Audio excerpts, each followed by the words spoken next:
My name is Jill Phillips, and I'm the creator of Whose Shoes, a popular approach to co-production. I was named as an HSJ 100 wildcard and want to help give a voice to others, talking about their ideas and experiences. I'll be chatting with people from all sorts of different perspectives, walking in their shoes. If you are interested in the future of healthcare and like to hear what other people think, or perhaps even contribute at some point, Whose Shoes Wildcard is for you.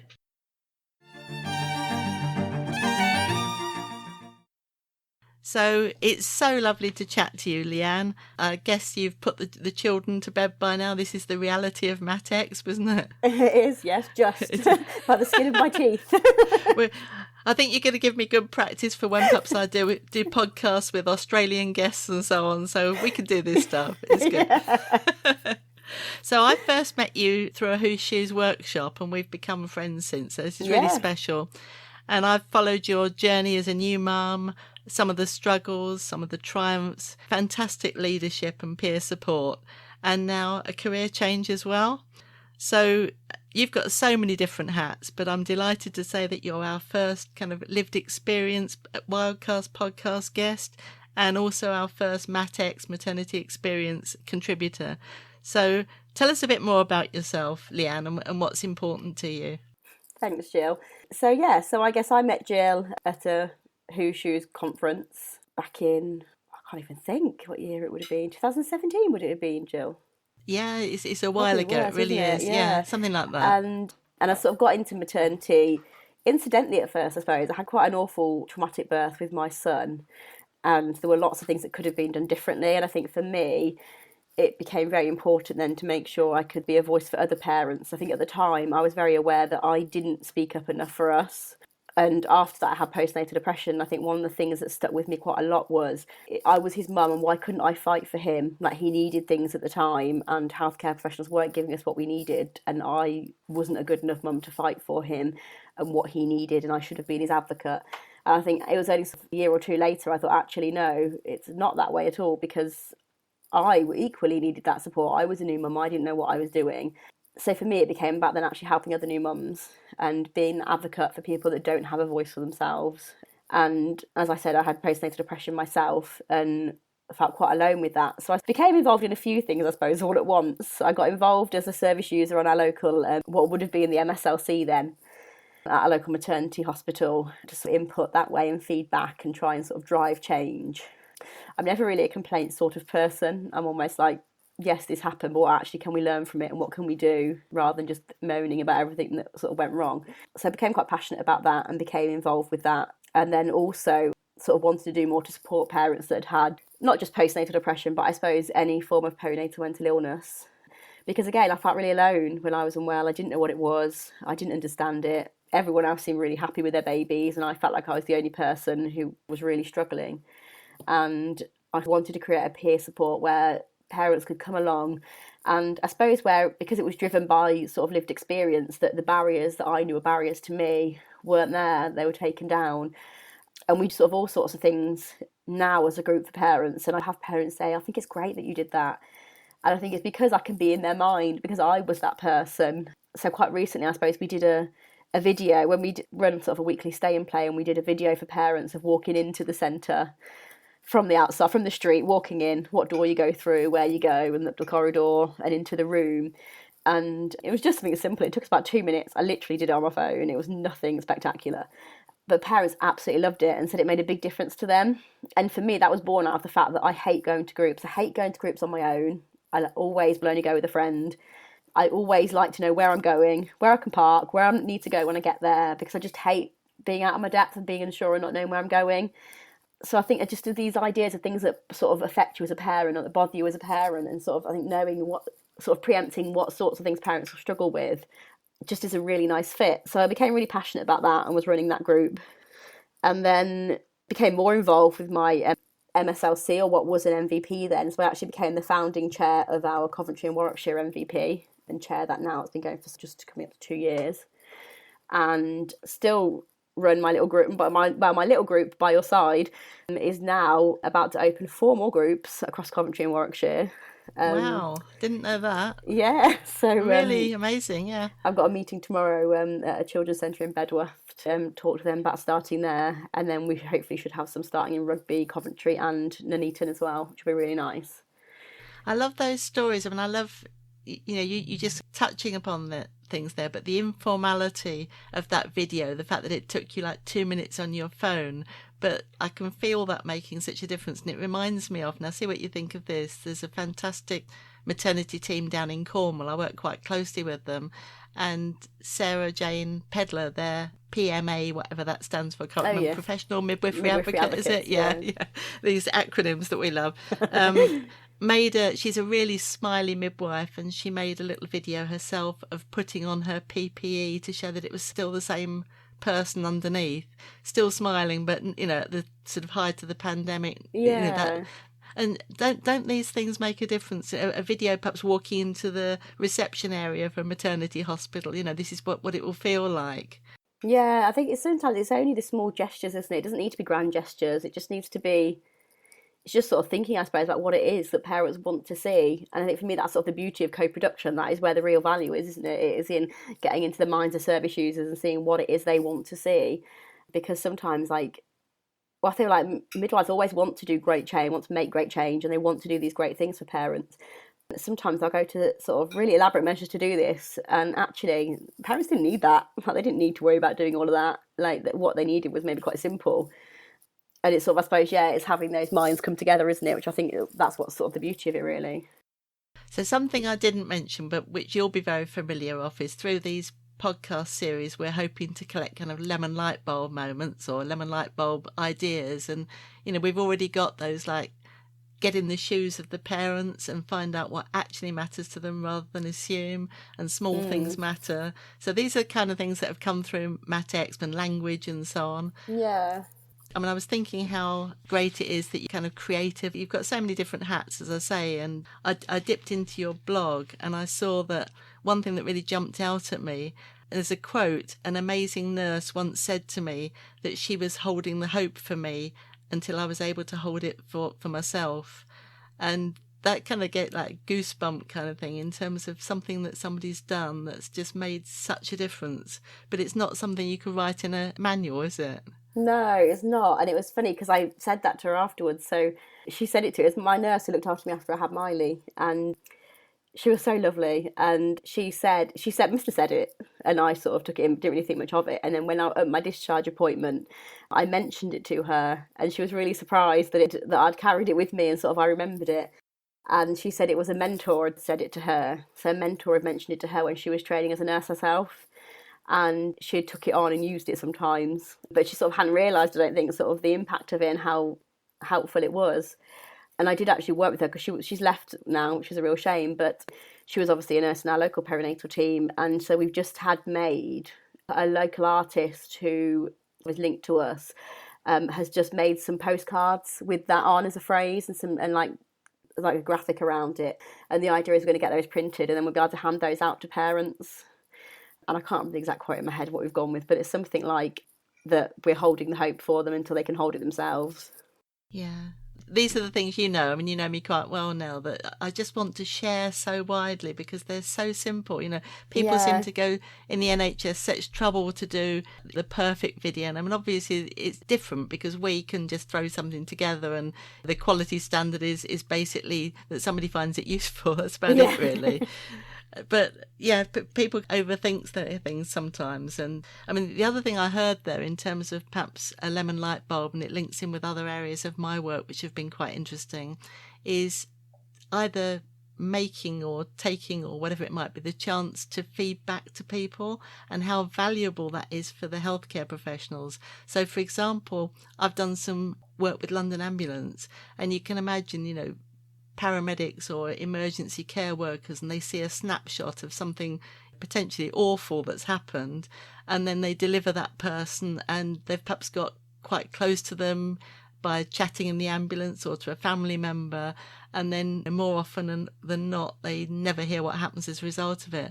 And some of these more imaginative schemes that perhaps link people back in and they get the chance to meet the paramedic, or it's these sort of human approaches, isn't it, that are so important to people, I think, and not just Yeah. the people with lived experience, but the staff as well, the healthcare professionals. Yeah, I think it is. I think you're right, because I think she's almost said it as like a really offhand comment, and I don't think she sort of realised the impact it would have. And I don't know, I suppose I hope that now wherever she goes on to, that actually she sort of takes that with her and remembers how important it was and how much it meant, and will use it again, sort of knowing the impact it will have. I guess the other story that really jumped out for me from your story was when you ended up, I don't know about reluctantly, but no, I think reluctantly is the wrong word, like unexpectedly, exceeding your own expectations, writing a fantastic poem that's been really, see, you're self-deprecating, but it's been really quite influential, I think, in maternity and mind and body, the project that we've done around perinatal mental health, and just that feeling of being a mum and being able to put into words, some of what you felt. Yeah, I think that always makes me laugh, because that is like I'm quite impressed with that attempt at poetry, because I've Well, never I'm done very impressed. poetry before. But yeah, I'm quite impressed with that. I don't think I could ever do it again. I don't know where it came from. I feel like that was probably in the moment that came together by some sort of miracle. But it was so important, because Yeah. it was called I'm Fine, wasn't it? And it explored, I mean, perhaps we could even include it, I don't know, either in the notes or in the actual podcast, but it came from that question that we all ask each other all the time, how are you? And it's such a kind of just part of our culture, isn't it? Just to say how are you without necessarily wanting or expecting a full answer. But then within healthcare services, if that how are you doesn't feel as if it's really teasing and wanting to listen to you and to find out what's happening, I'm fine is just such a a natural thing to say, but not the real answer. Yeah, it's always, to me, it always seems like a real like brush across the surface sort of answer. And I always say to people now, if I like do talks or something, I'm like, if someone says they're fine, they're probably not, because it's just not the sort of word you would ever say if you are fine. Yeah. But yeah, it's just one of those really awkward ones, isn't it? But yeah, and I think for me, it sort of encompassed that, I suppose, because it is that almost like putting on a bit of a shield, isn't it? And hiding from how you're actually feeling, and just keeping a bit of an armour on yourself. And I know we've talked similarly, and I mean, I would be really keen. I think there are some up in, say, children's centres, my Perfect Mother poem, and it's the same kind of thing, the social media and how people put only the good stuff on social media and the photos of the perfect family and the smiling pictures, and it makes other people feel, I think, and obviously you'll speak more about this, in terms of feeling lonely, or that you're the only one that things aren't perfect for. And Yeah, and I think what always resonates with me and what I always remember is when I talk, because obviously I didn't, when I was sort of unwell after having my first, I didn't tell anyone that I was struggling, because I just didn't really want to. When I did eventually tell a friend, and it was a friend I'd been friends with before, we had children that were literally only 3 days apart, but we were friends anyway before we had children. It just happened to be we had children at the same time. And I sort of used to meet her once or twice a week. We'd take the kids out to rhyme time and go for a coffee and do things. So I saw her really regularly. And when I told her, she had absolutely no idea. I was like genuinely absolutely gobsmacked that I'd been unwell, because she said, I've never guessed in a million years. And she said that when she used to really struggle, she breastfed really successfully her little boy, probably until after she went back to work. But she said at points when I was sort of there bottle feed, I was sort of sat there bottle feeding, thinking like, oh God, like how awful, I couldn't even breastfeed. And then she was sat there thinking, I can't believe, look at Leanne, she's got it all together, look, she knows what she's doing, look, she's made a decision, she's made a plan, she'd do it. And I'd sit there, she'd crying to my husband saying, Leanne's got it all sorted and I can't even do this or that. And she said, I can't, but like, I would never know, like I just thought you had it all together. And I think it's so strange now to think that actually, yeah, like people do give us a cross, and it's like we're all in this big conspiracy together to just like make every other mum feel rubbish about themselves by pretending that we're okay.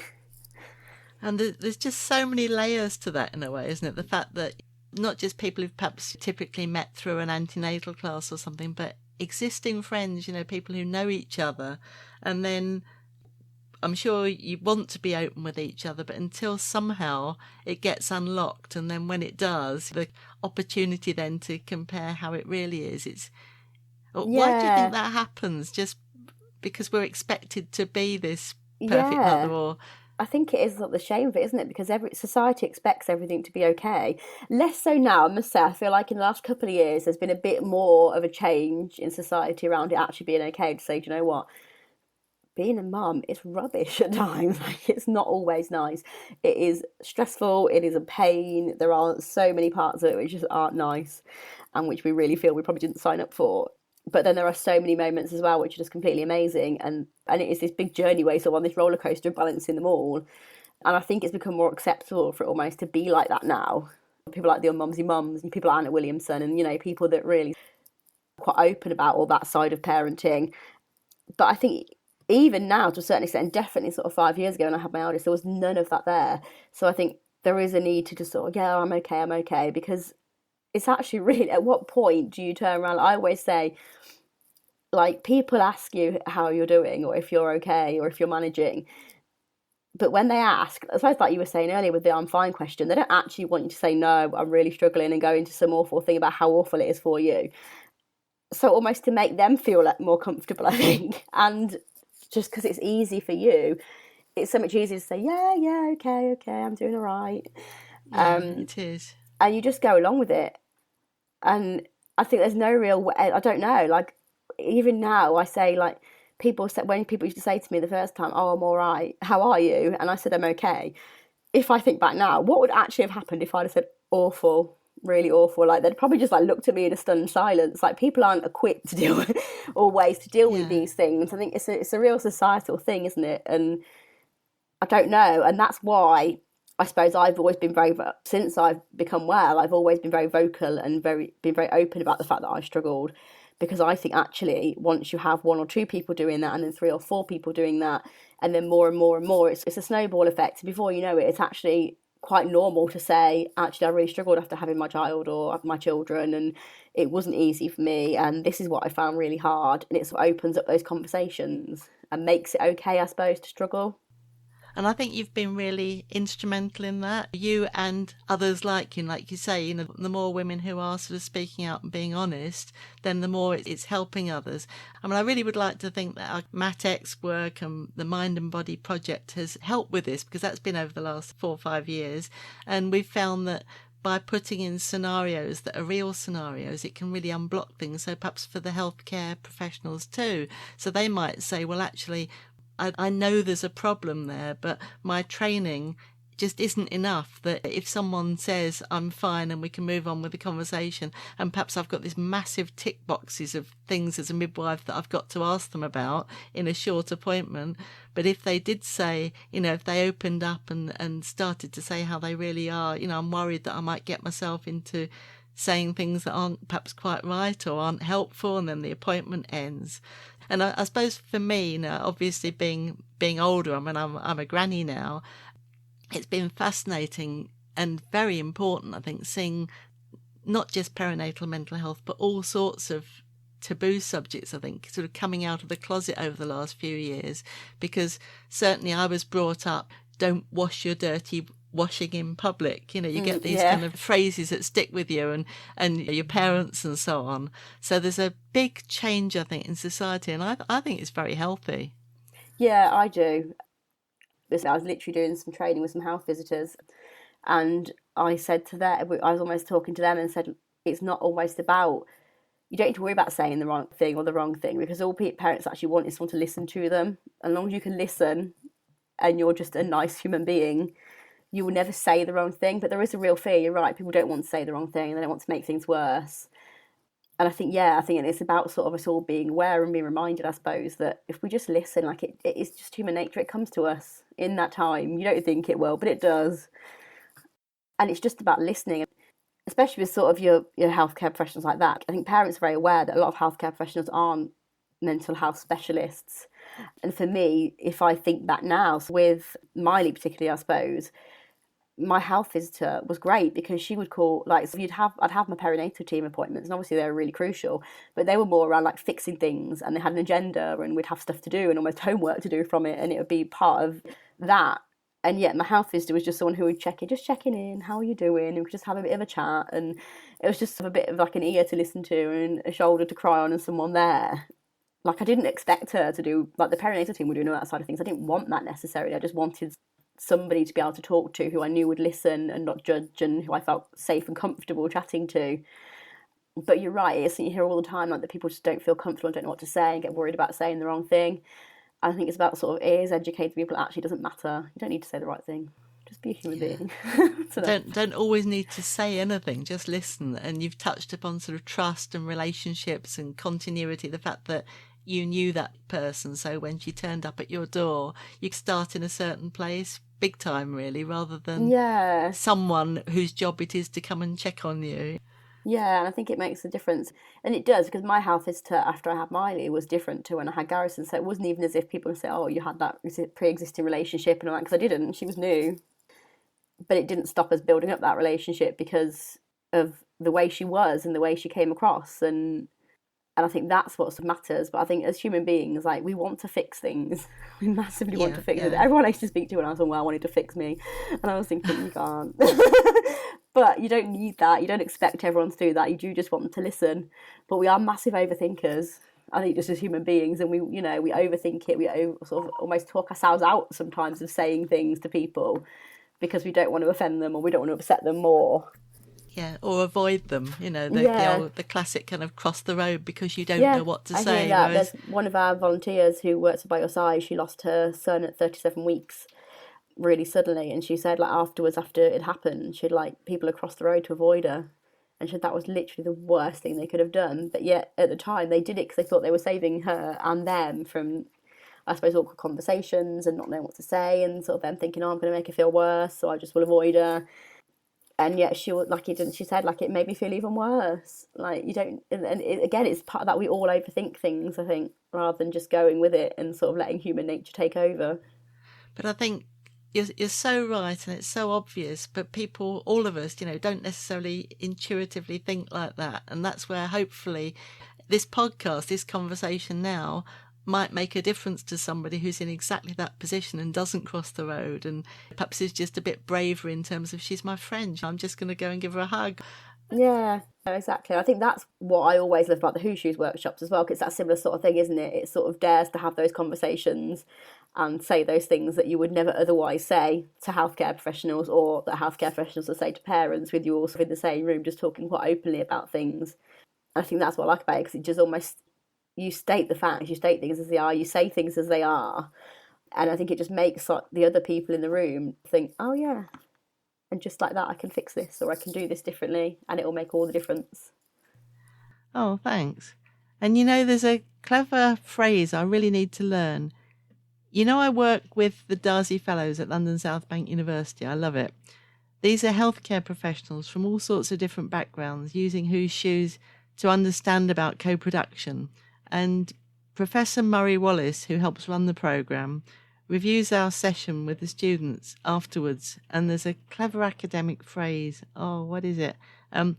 Inanimate actor. I think that's right. Inanimate actor, which means it's like the scenarios are performing a function, coming from the middle of the room and bringing the real issue, the real world, into the room, into the session. It's not one of them having to say something. So, for example, if I've got a scenario in, like, well, it's all very well as a midwife, I've just worked a 12-hour shift and I haven't got time for any of this because I haven't even had time to go to the toilet, that just goes bang to the real place and perhaps what people are thinking sitting around, rather than if people are bottling up, well, this isn't real, this is my perspective is so-and-so.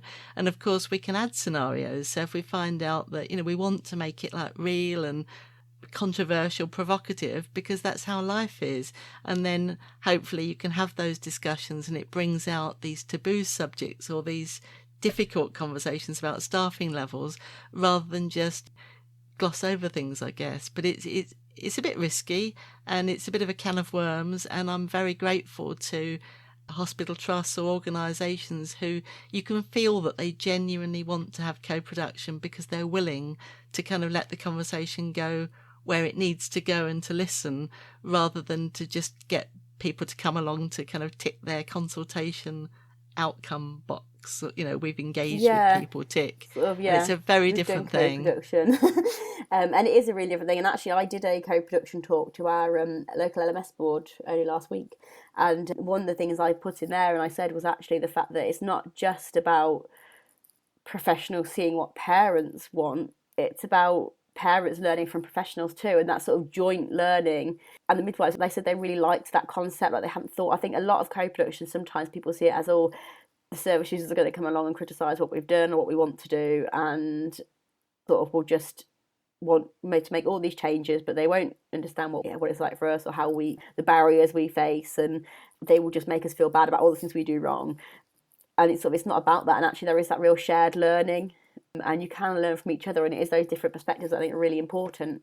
And often you'll have parents say, like, if I'd known they hadn't had a break for X number of hours, of course they should have had a break. But at the time, all they're seeing is a stressed, flustered midwife who's maybe then starting to get a bit snappy because they're tired. And everyone that sort of lives on their own little view of it, I suppose, and they don't share that. And then that's how sort of where the misunderstandings come from. It really is. And I know, again, mentioning a name, if you like, Anne Remmers, who the clinical lead for maternity and neonatal care down in the southwest, has been an amazing champion of Who's Shoes, and she was coming along to all the different workshops in the region. So I was thinking, oh, how wonderful is that, how supportive. And she said, well, no, Jill, she said, it's amazing, it's the one chance I get really just to kind of sit and chat to parents. I mean, she didn't say as equals, but that's what it is really from both sides. Yeah. And she said, without it having a label like a complaint, handling, or a debrief, or a meeting with a kind of specific purpose, it's just chatting. And she said some of the small things that come out, we wouldn't normally find out, because it's either, obviously there are other types of feedback and friends and family and so on. People are probably exhausted at that point, and they don't just put the little bits and pieces that help, the special people, the health visitor that made that difference. And if you can get the chance to, in some way, perhaps as an organisation, feed back to those people as well, or perhaps create something, as one of our pledges or one of the innovations around setting up a little system that lets people have that feedback a bit more readily. It's very, I don't know, it's just nice, and it makes people feel good, and then they perhaps do a better job because they feel valued. Yeah. It's a kind of positive circle, I guess. Yeah, and I think that's what I like about Who's Shoes. I like the fact that, I've done a few now, but I genuinely believe you could go and sit in a different Who's Shoes every single week with different people, and you would learn new things every single time. It's never the same, is it? You never having the same, even if you got the same parents and the same professionals in a room, you'd never have the same conversation twice. So obviously the different cards come out, they lead to different things, and I think that's what it is. It is really rich. You could sit in hundreds of them and always still learn new things.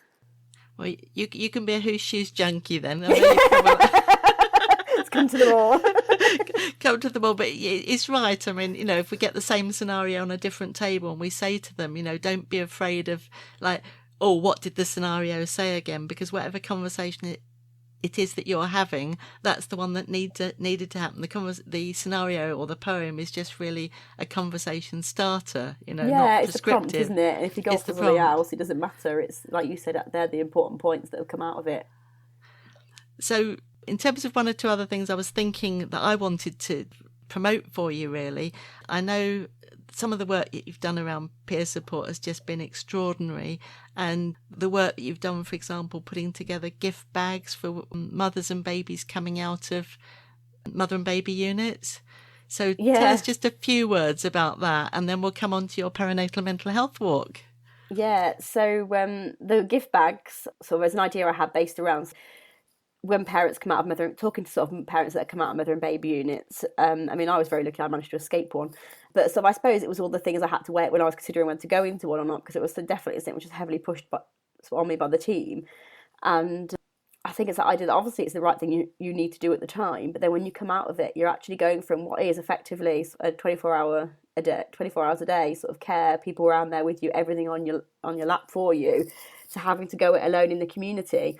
And sort of parents would say you'd come out and you've suddenly got a 1-year-old or a 9-month-old, and all mums' friendship groups have already been formed by then. Everyone's already going about their lives with these 9-month-old babies they've been doing for the last 9 months, and you're sort of new on the scene all of a sudden. And it can feel really hard. And then sort of other ideas around the fact that you don't have memories. So it still really sticks in my head that, like, neither of my children really had baby books because I was too unwell at the time people are filling in baby books to do them. So I don't have those nice little mementos that people might have of their babies. And just trying to, I suppose, look at when you're unwell, what do you miss out on, and how can we sort of help give that to parents? So that was sort of the idea around the mother and baby unit pack. So sort of every time a mother's released from a mother and baby unit and discharged back home, we can provide them with a hamper with just a few things to sort of help settle them in. But in COVID, we've actually changed it again. So now we're doing COVID wellbeing packs. So now we've sort of broadened out our horizon somewhat. So now it's almost any parent who might be struggling or feeling isolated, or it's just particularly struggling in some way. It can be, there's so many ways that obviously mums can struggle, particularly more. Not that anyone's sort of any more important than the others. But I suppose if professionals think it might benefit a mum for some reason, they can now refer them in for a wellbeing pack. So I think we gave out I think it was about 87 over the last year in COVID before we ran out of money. And then we've got restocked money back up again. I did a bit of a GoFundMe, and also had loads of donations of things, which is driving my husband insane because we've got boxes in the hall, we've got boxes in the kitchen. And the idea is, that's going to become a long-term thing for us. So whereas originally it was just sort of a short-term COVID thing, we've now decided to open that more regularly. So it will now be we've actually going to have a referral form and a referral link. And if a professional of any sort thinks a parent really benefit from this, we will send them one. And it's sort of been extended now to include things like colouring books and pens and just little things. I'm like, it's so easy. And I found myself doing it now because obviously now I'm a student mental health nurse. I'm going out and I'm seeing these people from sort of the other side of it. And you'll say to people, oh, have you thought about doing some colouring? Distract yourself with colouring and all this. And it's like, that's all good and well. But the thought of going out and buying a colouring book and buying crayons, if you haven't got motivation because you're not well, it's really hard. So we try to sort of give people all the things to sort of look after their own self-care, which they might need. And so we give sort of a colouring book, crayons, a candle, hand cream, sort of a nice sleep bath, bubble bath type thing, a face mask, I can't even think of all the other things we've got in there, a journal, and sort of loads of things around that we're sort of trying to do to give to parents. And the idea is we'll just start handing them out as regulars as and when people want them. And there's a great bunch of people called the Warwickshire Sewing, I think they're the Warwickshire Sewing Bees on Facebook, who just sent us hundreds of like bags, little sewn bags to put the things in and send them out, which was really lovely. So that'll be something we just carry on with now, along sort of as part of our fundraising. We can include it into our budget, so we will fundraise, we'll get more money in, and then those bags will be covered for another year. And the idea, I suppose, we could just keep doing that, because I suppose it's not just about peer support for me. It's about literally what do we need to do to make parents' lives easier. Having to go through mental illness when you've got a baby is just so tough, and it's like anything we can do, I suppose, to make it easier for them, then I want to do it. So I don't think you've got any idea, Leanne, how many different things you've touched on there, like really big things. And, you know, to come back to that conclusion, which I think is amazing, to make parents' lives easier. But all of those things that feed into that. So you've just briefly touched upon involving charities or involving the communities, you know, contributing to the bags. It gives other people a purpose as well, because sometimes it's a bit like clapping the NHS. You know, I'm not very interested in clapping the NHS. I want to know what I can actually do that helps people. So, for example, Joan Ponsler-Plana, who's going to be speaking as another podcast guest soon, raises money for Cavell Trust, which is a trust to help nurses in hardship. Now, I'd much rather support that. I nominated my nurse for a Cavell Award, the perinatal nurse who looked after me after having Miley, and she got it as well. So all these stories, so you might end up speaking to Joan. So I wanted to get, obviously I'm building the podcast and totally making it up as I go along, but I was aware that you've got your perinatal mental health walk, and I was able to help your previous one and 2 years ago, and then the virtual walk that we did in the lockdown a year ago, and it's going to be on the 3rd of October. So I think to put your podcast out on the 3rd of October would be pretty special. Yes, what do you think? Yeah, it'd be nice. Definitely. Yeah, I'm so glad we can finally hold it, to be honest, and I'm not sure what it's going to look like. I don't think it's going to be as polished and as good as 2019's one. It's sort of now or never in a way, because we're in October, it's an outdoor event. Yeah. And I can't feel if we don't hold it now, it isn't going to happen. So I'm just going to do it, and it'll be what it'll be. But it's a celebration for everyone to come together, I suppose, in the meantime, and then we'll hold another one in May for Awareness Week like we always do.